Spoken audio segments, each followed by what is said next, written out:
Welcome to the Toxin Terminator, helping people to restore and renew their health by removing the toxins from the home and their lives. Join in as industry thought leaders help you understand the physical and emotional effects these products can have on you and your family, and the safe alternatives you can use to remove the hidden toxins for renewed health. Now, please welcome your host, the Toxin Terminator herself, Amy Carlson.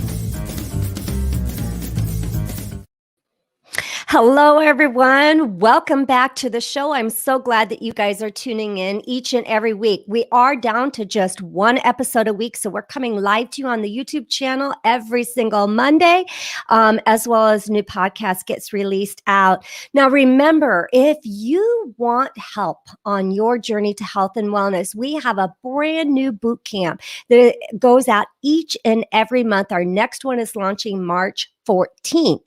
So join us going to transformingwomenshealth.com, click on boot camp and join in. Now, today on the show, if you are a woman who has lost your energy, maybe you feel exhausted, you feel unmotivated. Have you lost that loving feeling, ladies?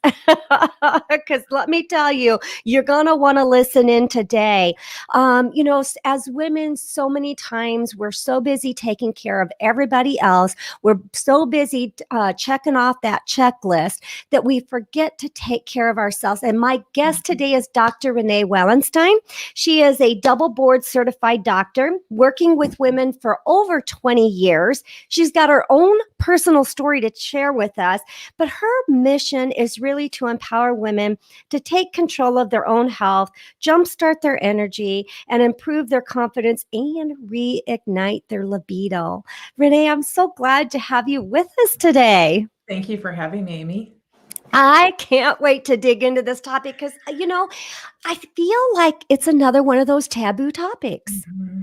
Very taboo. And that's why I'm bringing it to light, because for over 20 years now, I've had to drag it out of women.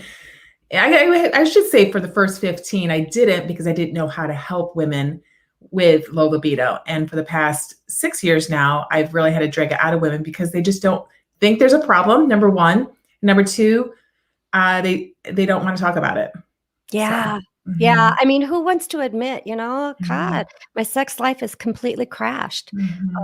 It's certainly a taboo topic, but we're bringing it to the surface. We are. Yes, we are. Oh, I love it. I love being able to talk about these things because there's so many things I think relating with menopause that, oh gosh, do I want to say that we just normalize? They're not normal, but we've normalized them.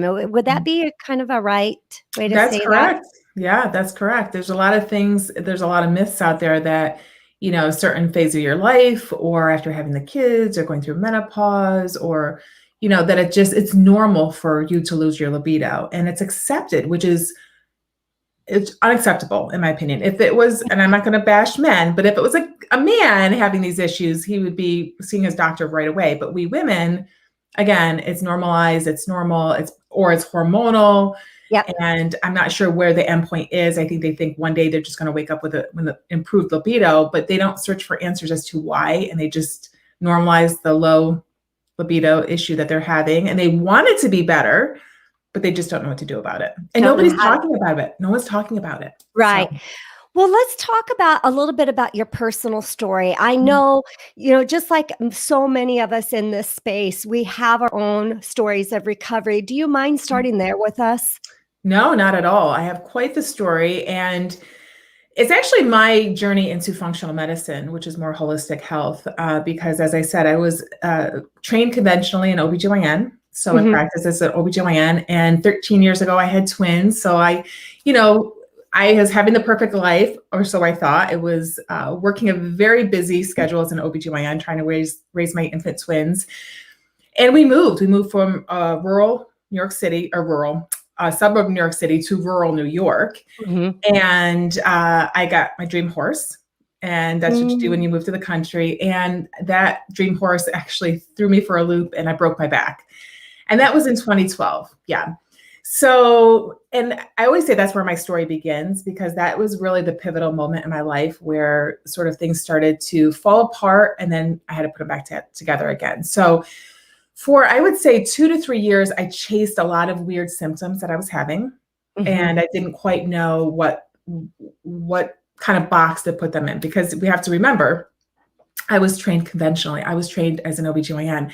I was trained to make a diagnosis and put a prescription on that diagnosis. So for 2 to 3 years, I, like my doctor, was trying to shove me in a box of like, where were these symptoms of low energy and low motivation? And I was gaining weight and I was having cravings and I had no sex drive and all of the things. Where was it coming from?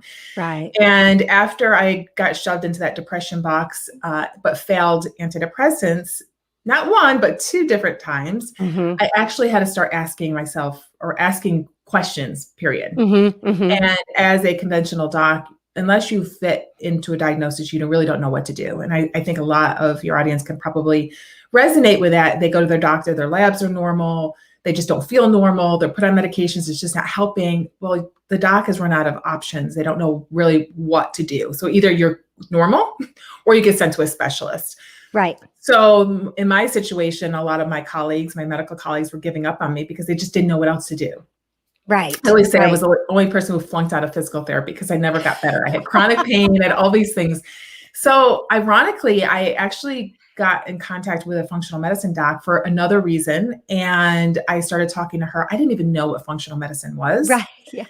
And, but at this point I said, you know what, nobody else is helping me. So what do you got? What do you have in your toolbox that can help me? And I'm telling you, one visit with her, she got the diagnosis right. We did the testing to confirm it. And I'm not saying my recovery was overnight, but I'm telling you, we got on the right path. And over the course of the next 1.5 to 2 years, I was feeling even better than I had going into my injury.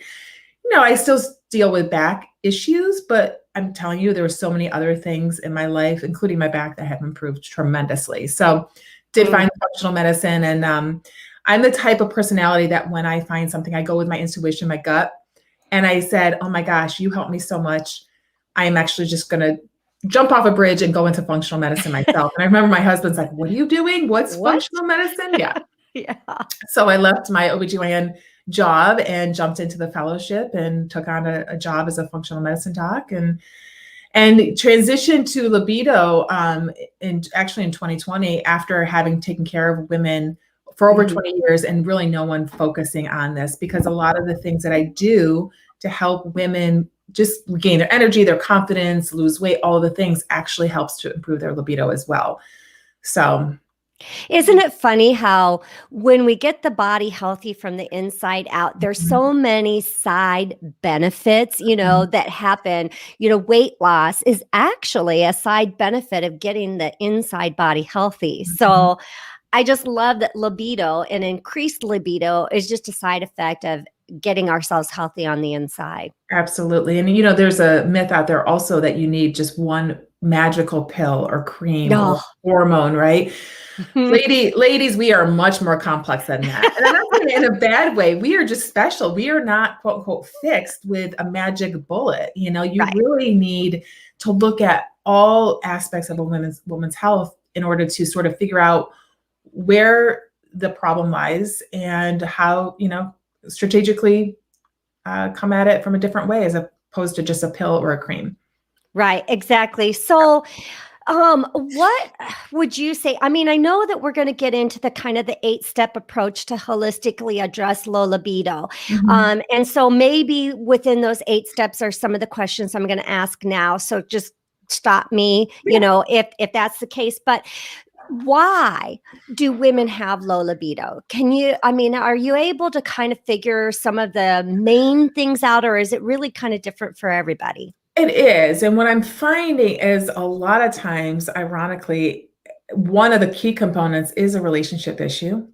Oh, I know. So let's not talking about fixing the inside out. You sometimes have to fix what's going on the outside. And so I find that it sort of kind of runs throughout a lot of relationships that we start unpacking because again, we've been in a pandemic for a year. We've had a lot of women that were home doing it all. We're Mhm. raising the kids, we're making the food, we're cleaning the house. Oh, and maybe we have a job as well. And we're not able to get out and connect with our friends. Like we're not able to go have those girl nights, right? So I see a lot of resentment. I see a lot of just loss of connection with your girlfriends, and just Mhm. not able to, and they're losing themselves. They're not filling their own cups. They're giving to everybody, but they're Mhm. at the expense of draining their own cup. And they're not finding the time to refill their cup. So that's taken a toll on their relationships, with Mhm. their family, with their significant other. And, it's hard when women don't feel that connection to be intimate. We Yeah. need to feel connected, and it's Right. more than just the actual physical act of sex. It's actually that connection, that touching, that hugging, the talking. Mhm. And, a lot of couples are not, especially if they have young kids, are not going out to the restaurants to have that alone time. The kids are always around and they're just not getting the time to connect and actually just talk about life. Right. Well, and as you were speaking, I was thinking of something that I don't know if you've experienced this yourself, but for me, I have a wonderful relationship with a man I'm married to, but sometimes there's things that I need outside of the marriage, like my relationship with my girlfriends, right? Mhm, And mhm, in this pandemic, where we're not having that intimate relationship with our girlfriends, we're dumping this all onto our spouse now. mhm. And sometimes that can be damaging because, we can't always get everything we need from one person. I agree. And we sometimes communicate differently. A lot of times men do not communicate as women do. And we don't see that as obviously as we have in the past year when that's all we have, right? So when Right. we're the talkers and we just want to talk about our day, they just want to shut down and just like be by What? themselves. And Are you still talking over there? exactly. And a lot of times women just see that as like, I've been alone with the kids all day and pulling out my hair. I've been homeschooling them. You walk in, I want to just talk to an adult. And Right. and a lot of times there's, coming in from a full day at work, they're tired too, and they just want to shut off. And so there's that communication breakdown. And she Mhm. takes it as you don't care. Right. And then I get more resentful, and you don't care what I've been doing all day and you don't want to listen to my day. I just want to connect. And he's seeing it as, I just want you to be quiet. I just want to be, by myself for a little bit. I care about your day. And it's just that the lack of communication of actually what's going on deeper down Oh, and what we're all absolutely. looking for right now. Yeah, Mhm. absolutely. Well, and I think sometimes too, as women, we just want a place to vent and Mhm. someone to vent with. And I think many times our spouses want to fix. Mhm. They want to Mhm. go in there Exactly. and they want to fix. And all we are wanting to do is just talk. We Exactly. don't need a solution. We don't need you to come in and fix it for us. We just want to Mhm. be able to get it off our chest. Exactly. And I actually say this to my husband now. If I want to vent about something, I said, I don't want to fix, just listen. Just Yeah. listen. Please Yes. just listen. Because they are fixers. They feel like they need to help you and come up with a solution. And many times women just want to be heard. That's all. Yeah. Absolutely. Okay, so the relationship could be a key component. What else? Stress, big time. Oh Now, I've my always goodness. seen this, but again, in the past year, it's even over. It's worse than it's ever been, and that does affect our hormones. So Mhm. hormones is another big thing. So I do believe throughout all also is hormones, but it's just more than the female hormones. We have the cortisol, which is a stress hormone. We have insulin, which is another hormone that puts blood sugar, puts sugar back into the cells. These all can be really out of whack, but the stress really plays into actually pretty much all of them as well. So stress just, again, kind of coming back to self-care and pouring too much out of your cup into everyone else. A lot of women are not taking time for themselves to de-stress, to figure out, number one, where's the stress coming from? Right. Because when Right. I start addressing stress, it's like, where is it? Is it financial? Is it relationship? Is it the fact that we've been inside for the past year, homeschooling the kids? Like, where is it? Because we can't sort of manage it if we don't know where it's coming from. You just say, I'm stressed. Well, okay, let's think about what you're stressed about. Okay. And then giving her permission to figure out how best she can manage that stress. It looks different for everybody. Yeah. Maybe it's a 30-minute bubble bath at night, with your significant other watching the kids, or maybe it's just getting outside and taking in nature and walking or exercise or meditating or praying or reading a book, whatever. But women just are not making the time to do it. It's interesting coming into the pandemic. It's like we have all this time, but we don't have, I feel like we're busier than ever, right? And we're finding, yes, we're not going to the store as much. We're not going shopping. We're not going out to dinner, but we're filling our days and time with a lot of other things at the expense of our own mental health and well-being. Yeah. I remember when I first was getting into kind of the self-care. I mean, I had no self-care. What is that? Had no idea what it was. And somebody had told, because I was always told by the doctors that I was under a lot of stress. I had a high stress job. I created a lot of stress, but never a solution, right? Finally, I had one doctor that said, take a hot bath. Okay, I'll take a hot bath. Renee, I could not even stay in that bathtub long enough for it to fill up. I was like, I got to go. I got to move. I got to do something. So sometimes I think the stress, what is it that I'm trying to say? It's like we don't even know how to shut down and relax, right? When I was asked, what do I enjoy? What do you enjoy doing? Do more of that. Well, I don't know. I've been a mom and an employer for so long. Those are my identities. I don't know what it is that I like to do. I bet there's a lot of women that could relate to that. Absolutely. We're on this hamster wheel. Like we're just go, go, go. And we don't know how to break the cycle. We don't know how to slow down. We don't know how to take, we're so used to taking those little shallow breaths and having our shoulders in our ears all day and just go, go, go, go. I mean, everyone hits the floor running in the morning. They don't even think about, how they feel. And that's the other, they don't feel how their bodies feel. Like they don't feel the fact that their shoulders are there in their ears and that they're just not breathing deeply. They're just thinking, and they're not living in the present moment. They're always thinking of the next thing, right? Like, what do I have to do next? Like, what's on my list today? Like, how many things do I have to get done? And then at the end of the day, they live in the past. Like, okay, what didn't I get done? I had 10 things on my list. I only got 3 done. I feel like a failure, which brings me to another thing that women always deal with, which is a mindset issue.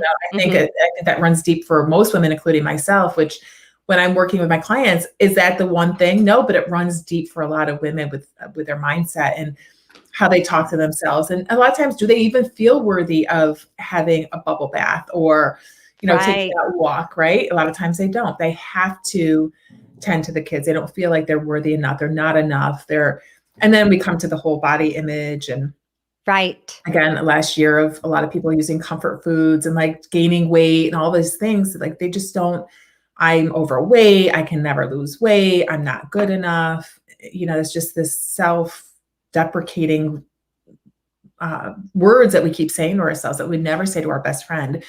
And, the constant, how do I want to say, it's just bringing awareness to the fact that you're doing this and that you're saying this in order to sort of stop that mindset and shift it into a more loving way of talking to ourselves. Well, I love that you talk about this because I think we as women are so hard on ourselves. We really are. And you talked about speaking over ourselves in ways that we would never speak to a child. We would never speak to a friend that way. And really understanding that if you want to be the best spouse, the best mother, the best grandmother, the best employer, the best employee, whatever it is that you function and do, you have to take care of yourself. That has to be your top priority in order for you to put on all these other hats. Absolutely. And so when I think we bring awareness and step back and see that, then we give ourselves permission to pour into our cup, to give ourselves some love each day, including how we talk to ourselves. From the time we wake up, and we're not perfect. I get it. I'm not perfect. But I think the difference is when I'm in that thought process saying, oh, why would you say that to yourself? Don't say that to yourself.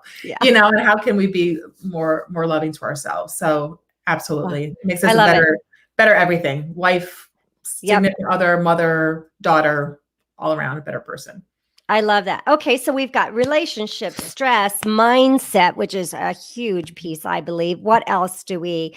Well, Well, I mean, I don't think it would be a show on Toxin Terminator if we didn't talk about toxins. So toxins are a big one. And a Yep. lot of women think, oh gosh, it's just, my lotion I'm putting on, my shampoo that I'm washing my hair with, my makeup that I'm putting on, which I stress all of that because women put on upwards of 500 different chemicals in their body in a day it sounds like a lot, but you look at one product, if it has 30 ingredients on it, times how many just in our makeup alone are you putting on your body every single day? And, that's just on our body, what's in our environment, what's in our food, what's in our water, right? And this is all impacting our hormones specifically, and talking again, one of the pillars is hormones, but you come at it from a lot of different directions, from stress, from toxins that disrupt our hormones. And a lot of women, want to sort of blame their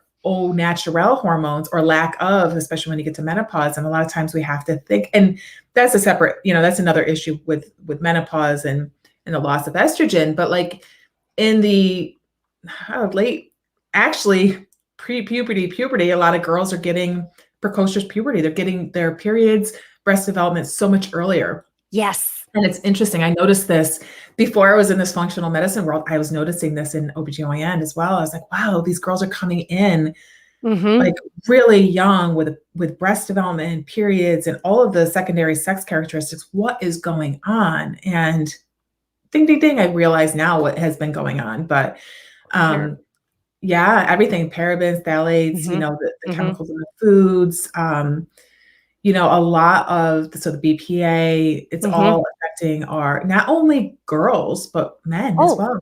Absolutely. We look at I look at the issues we deal with as women today versus what I saw or experienced as a child. When I was a child, cancer was a rarity. It really was. Yep. Infertility was a rarity. It was. And today it's commonplace. And it's interesting. I'm so grateful that I got into functional medicine because a lot of the things that I was as a conventional OBGYN were questioning, such as these young girls, but also the rising infertility. Same thing. I used to be in practice in Connecticut. In my city, we had 3 infertility practices alone, like one city. I was like, how many infertility offices do we need for all these infertile couples? And it really had me, and a lot of them at the end of the day were quote unquote idiopathic. Like they don't know why. All your testing came back normal. It just is not happening. It's not in your cards. So we have to get you pregnant an alternative way. And it was really interesting because the number of couples that were just labeled that idiopathic, like we don't know, guess what? Toxins, and now we do know in this world that we're in, we know that. And we know that simply, my infertility friends that work with their clients, toxins is big on their list as well. And a lot of times that will help with fertility. So it definitely disrupts male hormones, testosterone, and females. Yep. Amen. Toxins are the number one contributing factor to disease and inflammation in the body. Correct. So we have to address that. Okay. So we've got 4, relationship, stress, mindset, toxins. What else do we have to be? Nutrition. So again, nutrition is huge. It's kind of one of those ones that I, knock out early on when I'm working with clients, because again, nutrition, highly processed, refined diet is actually going to increase your blood sugars, increasing your insulin. It's going to cause, gut abnormalities. So gut, actually nutrition and gut go hand in hand. Right. So gut health, so if we start focusing on, I call them libido busting and libido boosting foods. So the libido busting are your sugars, your added sugars, your artificial sweeteners, your alcohol, your, again, processed, refined foods, refined carbs, processed packaged foods. Those all bust your libido. And the boosting are more, again, whole food, healthy fats, healthier oils, not your toxic industrial seed oils. I always say the 3 S's and the 3 C's that I always have my clients take out because, at the of all of my roadmap, and I call this my roadmap, there's not one good research paper out there that says, do this to help your libido, right? Right. Like I've had to really piece together from all of these facets where it comes from. And the underlying with most of these, as far as health related causes, is inflammation. So Yeah. a lot of these toxic, these awful foods are causing inflammation at the level of the cell, Right. which is where the hormone receptor lives, right? So that if you can't Hmm. dock your hormones, you can have your normal level of hormones. Your doctor's like, well, you're normal. You Right. might be, but they're just not able to get the message into the cell because of all of the inflammation at the level of the cell, including a high sugar diet will also do that. And so, Yes. the healthier fats and the whole foods and, your estrogen, your cruciferous veggies and your are really going to help with estrogen metabolism and breaking down estrogen, fiber to help feed the gut bacteria. Because what a lot of people don't know is that we have gut bacteria that actually help us break down estrogens. Yes. So if you have an imbalance, you don't have those appropriate bacteria in your gut, you're going to be estrogen overloaded. And it's not going to be from your own natural estrogens. It's just going to be because you can't break them down. Right. So, yeah. Right. I love that you touch on that because a lot of times we want to look at hormone levels, but we're not looking at the methylation process within the hormones. So whether the hormones might be normal, but our body doesn't know what in the world to do with it. So we're not breaking that down. The methylation isn't happening. And so Correct. we're still having those issues and the symptoms, even though the tests say everything is okay. Yes, correct. And that even goes to the liver also. I mean, we break down the gut bacteria, the liver, all of it. And if you're taxing your body with, say, even, what I don't really touch on in my roadmap, but it's kind of sort of the underlying theme as well, is like lots of medications, again, the alcohol, anything that's going to further tax, and also toxins, that's going to further tax your liver is going to take the priority away from breaking down your hormones to breaking down the toxins and trying to shuttle them out of your body. So. Right. Yeah. Well, isn't our body, help me out with this one, but the methylation process that our body goes through, and maybe I'm using the wrong terminology here, but number one on the body is to survive. So our body is naturally always going to go to do what it needs to do to survive. And so it only makes sense if we're overloaded with so many other things like toxins. The body is constantly trying to survive, so it can't even do the energy, the focus, the sleep, all of that other stuff because it's over here working so hard on this side. Exactly. Does that make sense? Yeah, that's total sense. Yep. We're gonna, our body just wants to survive, and when you're stressed, you're not going to do a lot of things. You're just going to be in survival mode. Right. You're stressed, again, it leads into higher blood sugars because you're just always running from that tiger. And even though doc, I'm not eating bad foods. Well, you're always stressed, and your body is like always churning out the stored sugar, glucose. Yep. To run from that tiger, even though it's not the real day tiger today is your financial stress and the stress of having the kids home and a job that you dislike and all of the things. Well, your body's chronically under that stress. So you're not going to procreate, you're not going to have a period, you're not going to digest because, you're shunting your resources away from, you're constipated, right? Your brain's not functioning properly, and you're just not going to detox your world appropriately because you're focused on just surviving. Oh, absolutely. Gosh, when I was going through all my stuff, my cortisol levels were off the charts just because I was in that constant state of fight and flight. I mean, my body was just always there.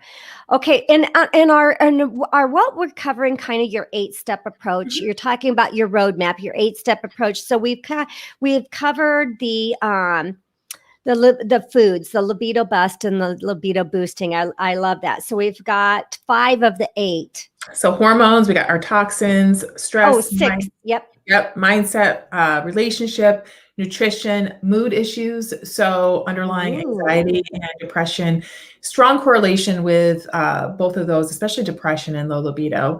What came first, and usually it's the mood disorder. But once again, a lot of times with mood disorders, and I'm not poo-pooing medication because there are many people out there that do need medication. But I do think we're in a society whereby if you feel a little sad or you feel a little anxious, here's a pill.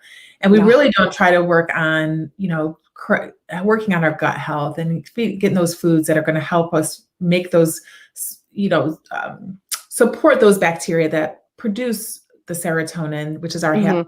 chemical. Like there are so many, and stress management techniques and learning how to do deep breathing and all of the Mhm. things that really could get us out of that rabbit hole of going down, of getting on a medication. Because many times you get on a medication, you do feel better, and then you don't want to get off.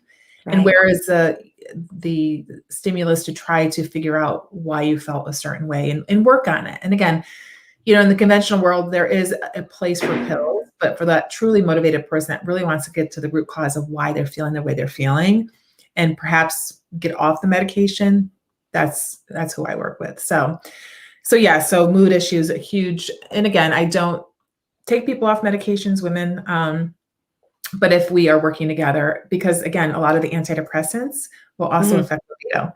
Yep. So medications will, again, I don't have a separate component for that, but because it's pretty apparent, birth control pills, antidepressants, the anxiety meds all affect libido. And again, it's a huge elephant in the room as far as like, there we go. That's the reason. You don't need me. That is one of Right. the reasons, right? And so working on sort of the root cause of why, again, birth control pills are a different story. But if I'm working with someone and if they really want to improve their libido, that would be one way of Looking helping. at. Yeah. Easy, Absolutely. easy. Like I'll get on the phone. I actually had a call with someone last week. I'm like, the birth control pill is the elephant in the room. You get off of that, see how, and then do these few dietary changes, see how you feel, see if it comes Yeah. back, and Yeah. then if not, then we work together.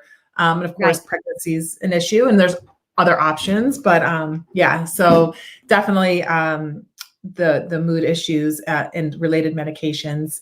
And Mhm. the last Mhm. is really kind of a woo-woo side of me, which is more of the energy, an energy imbalance in your body. We have all our chakras, our energy centers, and a Mhm. lot of times our survival centers, which are our root, our sacral, like when we don't feel safe, when we don't Mhm. feel, or Mhm. we've had past trauma, a lot of things get stored deep in the body.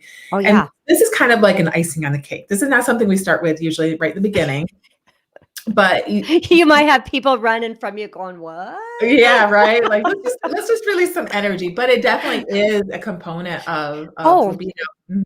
And just everything, emotions, just overall health. Yeah. I have found in just doing a lot of my digging, even before I went in and got my toxicity and detox specialist certification, that emotions, many Mhm. times, especially when we're dealing with something that we cannot find another solution to, we can almost always go back and identify an emotion behind there that's Mhm. causing that physical symptom. And Mhm. that just blew me away that could happen, but it's so true. Mhm. There's a huge mind-body connection, yeah, and emotional Mhm. emotions. As soon as and again, it's awareness, it's recognizing, and it's releasing. So sometimes you do that. I love essential oils; they're huge. Component of my work. Mhm. I do, and also like just yoga and releasing, Mhm. through movement and and mindset work and getting to the root cause of why, again, they had that emotion, where did it come Right, from, and working on right, that to release right. it. So, Dr. Wellenstein, how can women get a hold of you? Because you laid out the perfect roadmap, let me tell you. And I know there's going to be listeners that want to reach out. And do you practice? I mean, a lot of physicians now are practicing across state lines. So, let's talk a little bit about that. Yeah, well, I am now serving as a consultant. I'm not serving as anybody's doctor. So I am their coach/consultant, and I can work with anyone, anywhere. I do order specialty testing, especially for gut and food sensitivity testing, if it's appropriate, if we feel like that's the part of the roadmap that we're working on.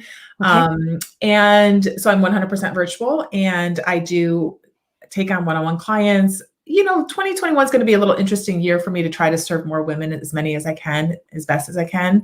I am only one person. So I'm sure there's more coming down the pike in 2021 for me that I'm just not really ready to say anything about. But yeah, definitely website, drrenewellenstein.com. I love Instagram at Dr. Renee Wellenstein. I'm always hopping on there doing something crazy in my stories, like standing outside in my sports bra to In the get my cold. cold therapy. Yep, yep. Always biohacking and doing the best for my body that I can. But I yeah, love that's it. where I love to hang out. I love it. This has been so interesting, and I could keep this conversation going for hours because I'm totally there 100% with you. I want to leave you with the last thoughts and wrapping us up here. Yeah, I just want your audience and the women in your audience to realize that, low libido is another symptom of something going on deeper down. It's not normal. And what's the definition of low? It's different for everyone. If it's not where you want it to be, then it's low for you. And it's just another symptom, just like your low energy and your cravings and your bloat and all of those, that we really need to dig deeper. And a lot of times, if we help with what's causing your low libido, we're going to help that energy, the bloat, the gut health, the weight, all of it. It's a big package that comes all together. And you're going to be a whole new different woman, better relationship, and a better sex drive. I love it. Thank you so much for sharing with us today. Thank you. Let's wrap her up. That's all for this episode of The Toxin Terminator, and we hope we've helped you remove the hidden toxins in your life for renewed health.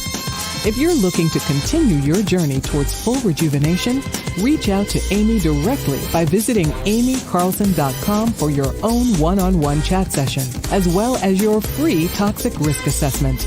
That's AIMEEcarlson.com. And remember, you are just one small change away from renewed health.